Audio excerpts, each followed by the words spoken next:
यदि आपके परिवार में, आपके घर में बहुत कलेश होता है, लोग समझदार नहीं हैं, विवेकवान नहीं हैं, तो आप फिर सबका बंटवारा करना पड़ेगा, क्योंकि ज़्यादा लड़ाई हो रही है रोज़ रोज़ घर में, और कोई समझता नहीं है, कोई गम खाना नहीं चाहता है, और लोग काम नहीं करना चाहते हैं। कोई आलसी बना लेटा हुआ है, कोई ससुराल में घूम रहा है, कोई मामा के यहाँ घूम रहा है, कोई खोजड़ी बाजार जा रहा, इधर उधर खड़ा है, टाइम पास कर रहा है, कोई फिजूल खर्ची कर रहा है, कोई कमाना नहीं चाहता है।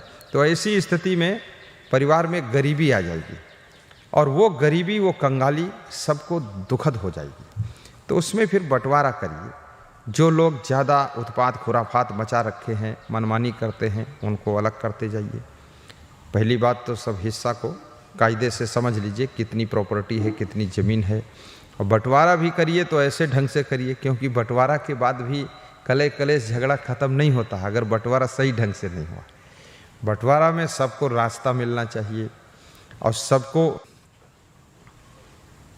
संतोषजनक जगह भी मिलना चाहिए, और सभी को सही ढंग से प्रॉपर्टी में हिस्सा लगना चाहिए, और विवेक करना चाहिए, और बंटवारा में भी थोड़ा संतोष भी रखना चाहिए।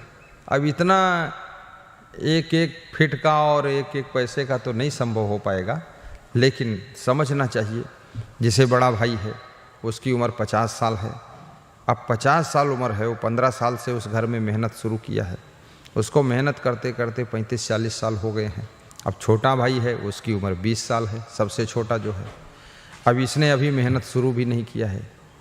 अब बड़े भाई की 35-40 साल की मेहनत की जो कमाई है, उन्नति है, जब बंटवारा होगा ये छोटे भाई का हिस्सा भी उतनी लग जाएगा। लेकिन छोटा भाई जब अलग होगा तो इसके पास कमाने के लिए भी वक्त बना है, बहुत बचा है वक्त, इसके पास में 40-50 साल कमाई करने के लिए बचे हैं। अब बड़े भाई के पास में समय भी कम बचा है, 10-15 साल बेचारा और कमा पाएगा, शरीर भी कमज़ोर हो गया, वृद्धावस्था आ रही है, उसका समय, जवानी तो निकल गई सबके साझे में, सबके संगठन में। तो इस बंटवारा में ये भी विचार करना चाहिए। अब उसकी बेटियां भी जवान हो गई हैं, उनकी शादी भी करना है, और उसका वक्त निकल गया, बंटवारा हो गया है, बेटियों की शादी के लिए हिस्सा नहीं लग रहा। तो ऐसे अगर उचित विवेकपूर्ण बंटवारा करना है, डिवाइडेशन करना है, तो उसके लड़कियों की शादी के लिए भी हिस्सा लग जाना चाहिए, कि इसको जो है 5 लाख रुपए लड़की की शादी के लिए भी इसमें से निकालना है, 2 लाख निकालना है, क्योंकि अब बुढ़ापे में उसको अलग कर दिया जाएगा, तो वो कहाँ से पैसा इतना कमा करके बेटियों का विवाह करेगा। अब जिस घर में न्याय नीति नहीं होती है, तो घर का जो मालिक होता है फिर चुपके चोरी करना भी शुरू कर देता। वो समझता है कि बंटवारा होगा तो मिलेगा तो कुछ नहीं, ये बेटियों का विवाह कैसे होगा हमारे बुढ़ापे में, तो वो छिपा कर रखने लग जाता है, तब भी परिवार खोखला हो जाता है। लेकिन उसको थोड़ा ज़्यादा दीजिए, और या तो ये निर्णय लीजिए जब शादी होगी तो इसकी शादी में पैसा सामूहिक रूप से जिसके हिस्से पर जितना आएगा, अगर 2 लाख खर्च हुआ है, हम 4 भाई हैं, तो चारों को 50-50 हज़ार देना पड़ेगा।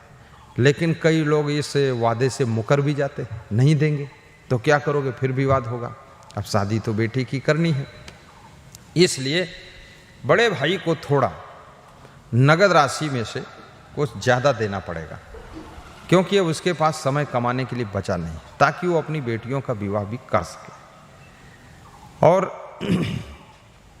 छोटा भाई जो है, उसके पास अभी कमाने के लिए बहुत लंबा समय बचा हुआ है, वो जो कमाएगा तो अपने परिवार में, बेटियों के विवाह में और बच्चों के विकास में लगाएगा। लेकिन बड़े भाई का वक्त निकल चुका है, इसलिए दया भाव से बंटवारा बहुत समझदारी से करना पड़ता है।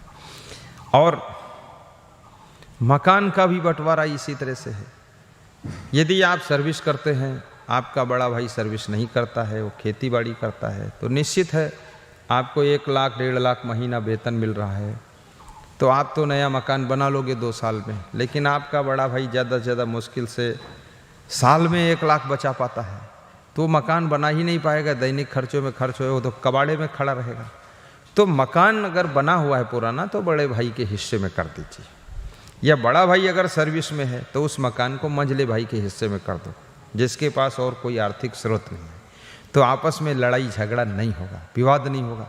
यदि सभी भाई सर्विस नहीं कर रहे हैं, तो फिर मकान में सभी को थोड़ा हिस्सा दे दिया जाए, क्योंकि अगर मकान छोटा है तो उसकी कीमत लगा करके अन्य लोगों को धनराशि पेमेंट की जाए। और मकान में, अब बहुत छोटा मकान है, उसी में 5-5 फीट जगह ले रहे हो तो उससे कोई मतलब भी नहीं, फालतू खुराफाती काम है। हाँ ये है, उसका टाइमिंग रख लिया जाएगा कि अगर 2 साल तक आप मकान नहीं बना पाते हैं तो 2 साल इसी में रहें आप जैसे रहते हैं, और 2 साल के बाद जब मकान आपका बन जाएगा तो अपने मकान में चले जाना। आप मेरे भाई हैं, जहाँ हम लोग 20 साल साथ में रहें तो 3 साल और रहो आप यहाँ, कोई ऐसी बात थोड़े, हम सब एक हैं। तो श्रद्धा भाव और प्रेम भाव और दया भाव से ही ये बंटवारा हो सकता है, क्योंकि भाई का मतलब है आपका अभिन्न हृदय है और आपके शरीर में, उसके शरीर में एक ही माँ बाप का खून दौड़ रहा है और तुम एक ही ब्लड के दोनों हो। अब इसमें ध्यान रखना पड़ेगा आपको, करुणा भाव से बंटवारा कीजिए।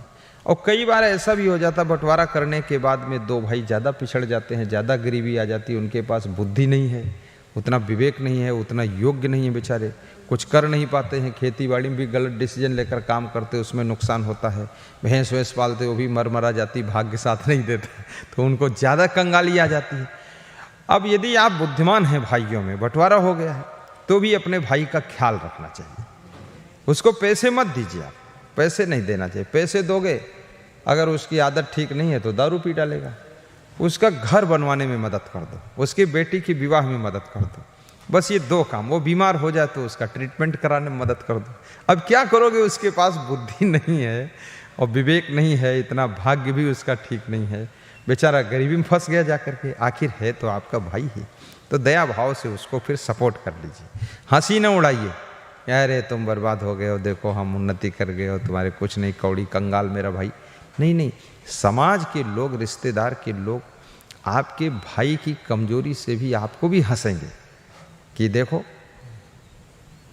इतना वेतन पाता है, इतना बुद्धिमान है, लेकिन भाई को कौड़ी नहीं देता है। समाज के लोग इसको बुरा मानते हैं, और बुरा माने ना माने, एक दूसरे को मदद करना भी हमारा परम धर्म है। जैसे अब एक जॉइंट फैमिली है और घर अलग है, तो जिसकी फैमिली में 10 सदस्य हैं और जिसकी फैमिली 5 सदस्य हैं, किसी की फैमिली 15 है, तो अब 10 सदस्य वाले को कितना मिलना चाहिए? अगर 5 वाली फैमिली को साल भर के लिए 5 कुंटल गेहूं मिला है तो इसको 10 कुंटल दे दीजिए, 15 वाले को 15 कुंटल दे दीजिए, क्योंकि सदस्य खाएंगे तो उतना ही। तो बच्चों के हिसाब से और जवानों के हिसाब से उनको राशन थोड़ा बढ़ा कर दिया जाए, जिनकी फैमिली सदस्य ज़्यादा है।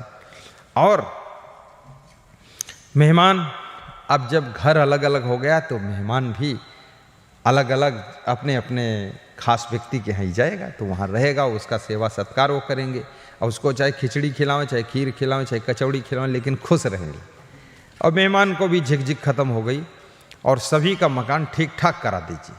हाँ, घर में अगर एक भी बुद्धिमान व्यक्ति है, विवेकवान व्यक्ति है, समझदार व्यक्ति है और सब लोग उसके इशारे से चलते हैं, तो सबकी व्यवस्था ठीक ठाक हो सकती है, संभल सकता सिस्टम, बशर्ते उसको स्वीकार करें और उसको लोग माने, और वो भी निर्मल अंतःकरण का भी हो, बुद्धिमान भी हो, साथ में वफादार भी हो, ईमानदार भी हो और परिश्रमी भी हो, और सेटिंग और प्लानिंग भी अच्छा डिसीजन लेता हो, तो ये सब संभव हो सकता है।